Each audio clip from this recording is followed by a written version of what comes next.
أعوذ بالله من الشيطان الرجيم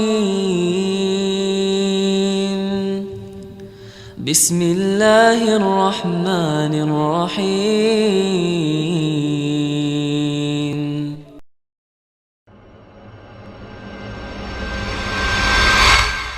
Sekarang 4 wanita ahli neraka. Yang pertama, istri yang lisannya tajam, senantiasa mencaci dan menyalahkan suaminya. Bila suaminya gaib, maka ia berkhianat. Dan bila sedang di rumah, maka ia terus menyakiti suaminya dengan lisannya. Jadi harusnya hati-hati. Lalu memang ini peringatan, ini bukan untuk bahan olok-olokan, tapi memang harusnya hati-hati. Dan apapun yang suami tidak suka, maka harus hati-hati. Bapak Ibu tahu kenapa Khadijah radhiyallahu anha dapat jaminan istana di surga. Jadi pernah satu kali Khadijah radhiyallahu anha saking cintanya dengan Nabi SAW dan taunya bagaimana taat dengan suami, sampai tidak pernah Khadijah radhiyallahu anha mendahului perkataan Nabi SAW. Tidak pernah. Nabi kalau sudah bicara baru Khadijah jawab.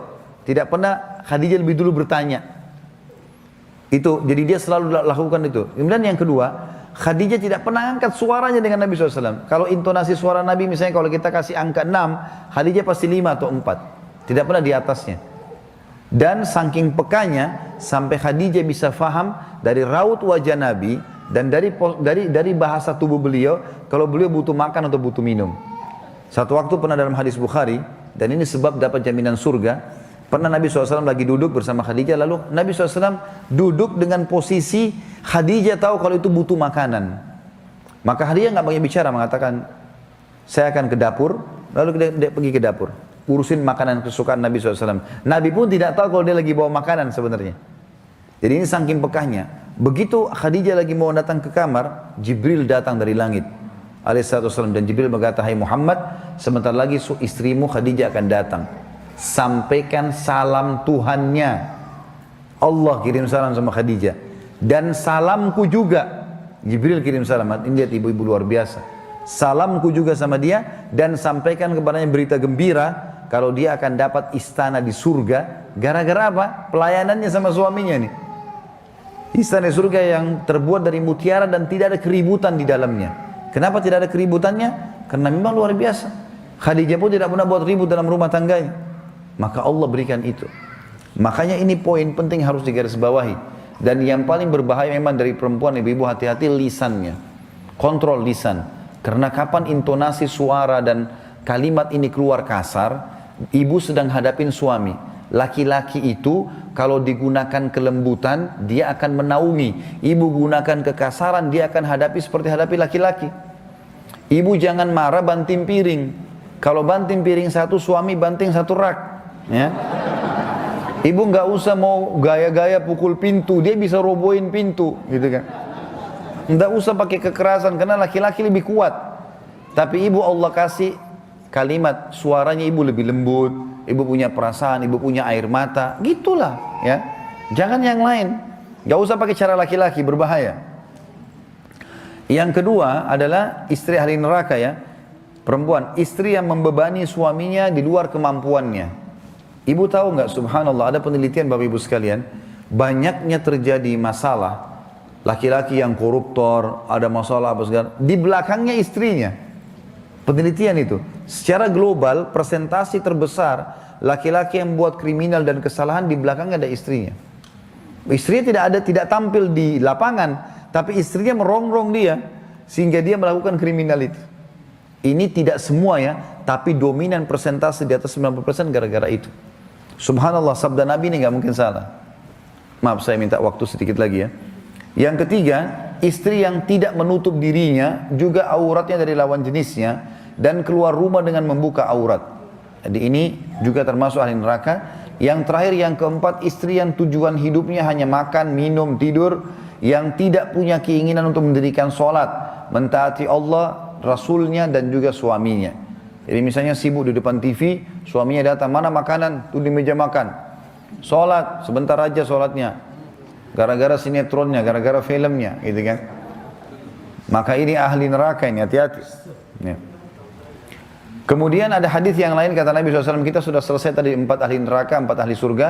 Hadis yang lain, tidak ada seorang istri pun yang meninggal dunia, lalu suaminya ridho kecuali ia pasti masuk surga.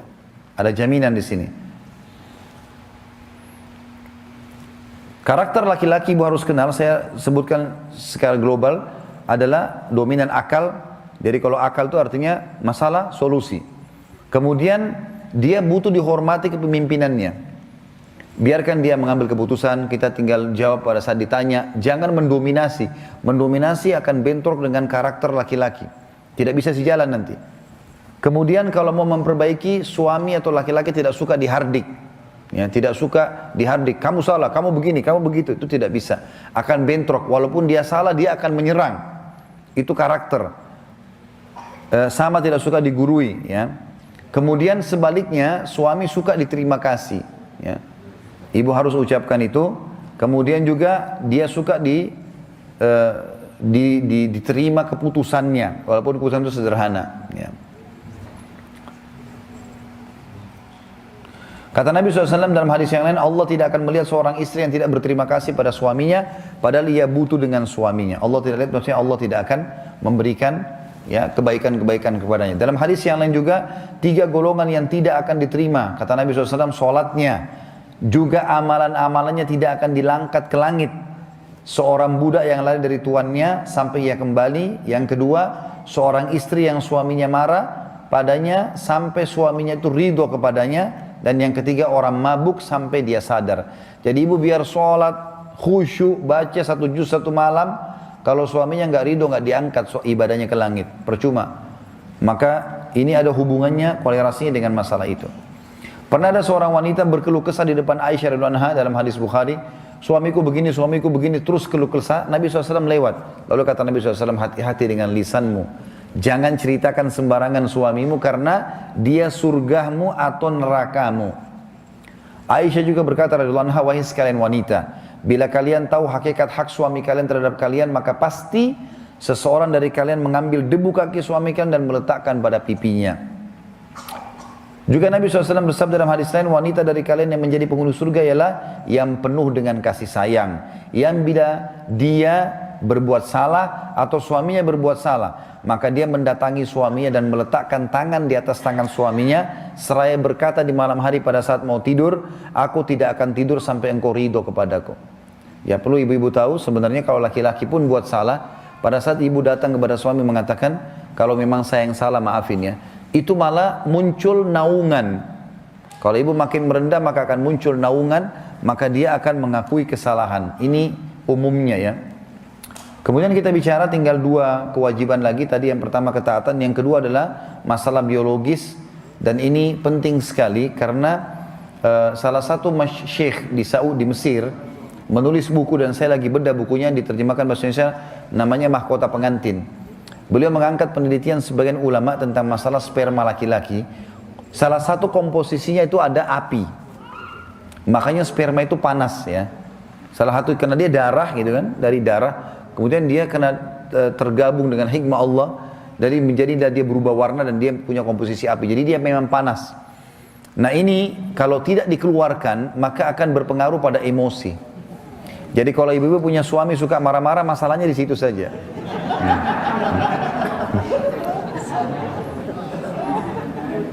Makanya dalam Islam, dalam rumah tangga, istri itu disuruh layani biologi suami.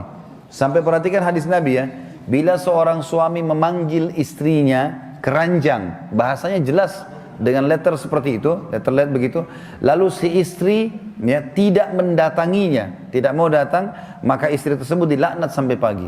Kok bisa kesannya kayak perempuan terkekang di situ ya? Padahal sebenarnya bukan itu. Allah sebagai pencipta lebih tahu.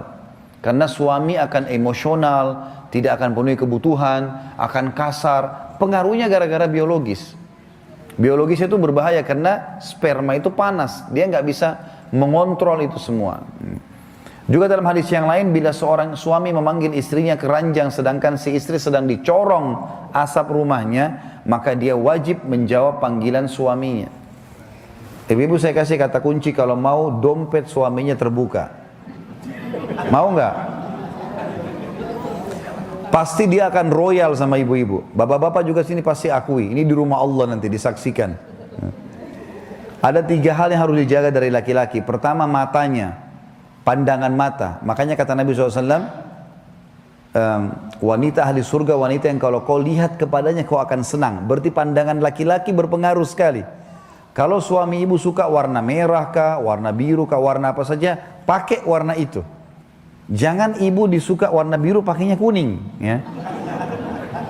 Kenapa pakai ini? Saya tidak suka. Ya sudah, saya suka dari dulu, saya gadis pakai ini. Jangan.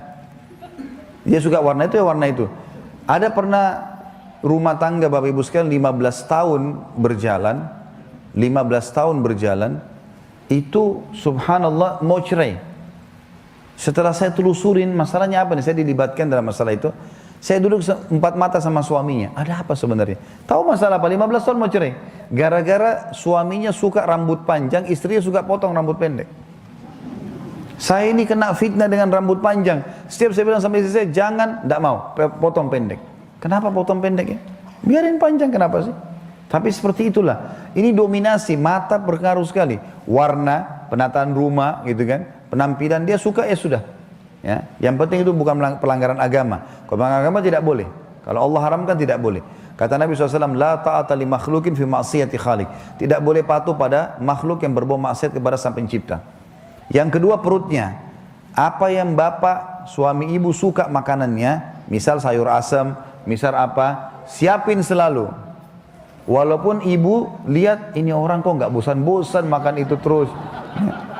Nggak apa-apa, biarin di depan dia ada itu. Ada sayur asam, nanti ibu mau tambah menu lain silahkan. Begitu dia duduk, nah ini favorit saya, nah bagus deh itu. Ya, nggak usah bilang kamu nggak bosan ya, jangan bilang. Yang ketiga kemaluannya, biologisnya. Kalau sudah dipenuhi tiga-tiga ini, dompetnya terbuka. Kalau dia pulang rumah berantakan, baju dia warna yang dia tidak suka, makanan dingin, mau diajak tidur tidak mau, bau lah segala macam. Terus beliin saya ini, nggak bisa. Saya mau ini, nanti aja. Nah itu rahasianya. Sudah dapat ya? Baik, banyak sekali hadis di sini Bapak Ibu sekalian, tapi saya tidak sebutkan semua. Yang ketiga yang harus dipahami adalah ibu tidak boleh beribadah sunnah kecuali dengan izin suami, terutama puasa sunnah. Kalau suami lagi libur, misalnya Senin Kamis, dia lagi cuti hari Senin, ibu kalau mau puasa izin dulu. Saya mau puasa besok ya. Kalau diizinkan silakan, kalau enggak. Ya, itu sesuai dengan hadis Nabi SAW. Dalam hadis tidak halal bagi seorang istri yang beriman pada Allah dan hari kemudian atau hari akhir berpuasa sementara suaminya sedang ada kecuali dengan izinnya, dan tidak boleh istri memasukkan siapapun ke rumahnya kecuali dengan izin suaminya. Ya. Jadi walaupun ibu yang punya rumah, ibu punya rumah nih, ibu beli, ibu nikah dengan seorang laki-laki, orangnya miskin, tidak punya rumah, dia tinggal di rumah ibu. Walaupun itu rumahnya ibu, setelah dia jadi suami, ibu nggak boleh masukkan sembarangan orang di rumah. Sampaikan, karena dia sekarang penaung dan pelindung di situ. Maka ini perlu digarisbawahi, tidak boleh berpuasa, terutama sunnah ya. Kata Nabi SAW dalam hadis yang lain, tidak boleh seorang wanita berpuasa sementara suaminya sedang bersamanya, kecuali dengan izinnya. Sama juga kalau bapak ibu kita kan kalau bakti sama orang tua, perhatikan perbedaan antara ketemunya haknya Allah wajib dengan hak wajibnya makhluk. Jadi misal sholat 5 waktu, kan itu wajib kita ya. Kalau ketemu itu dengan hak wajibnya makhluk, misalnya bakti sama orang tua. Kalau kita lagi sholat duhur misalnya, ibu kita atau ayah kita panggil, nah kita nggak usah batalin sholat, karena wajib sama wajib ketemu. Wajib haknya Allah dengan hak wajibnya makhluk. Tapi kalau ketemu dengan hak sunnahnya Allah, misal kita lagi sholat sunnah, ketemu dengan hak wajibnya makhluk, ibu atau ayah kita panggil, kita harus batalkan sholat sunnahnya. Ya, ini nggak boleh enggak. Jadi kalau ibu kita lagi panggil, oh saya lagi sholat sunnah, nggak bisa, batalin. Sama juga kalau istri yang dipanggil oleh suaminya. Ini perlu digarisbawahi. A'udzu billahi minasy syaithanir rajim. Bismillahirrahmanirrahim.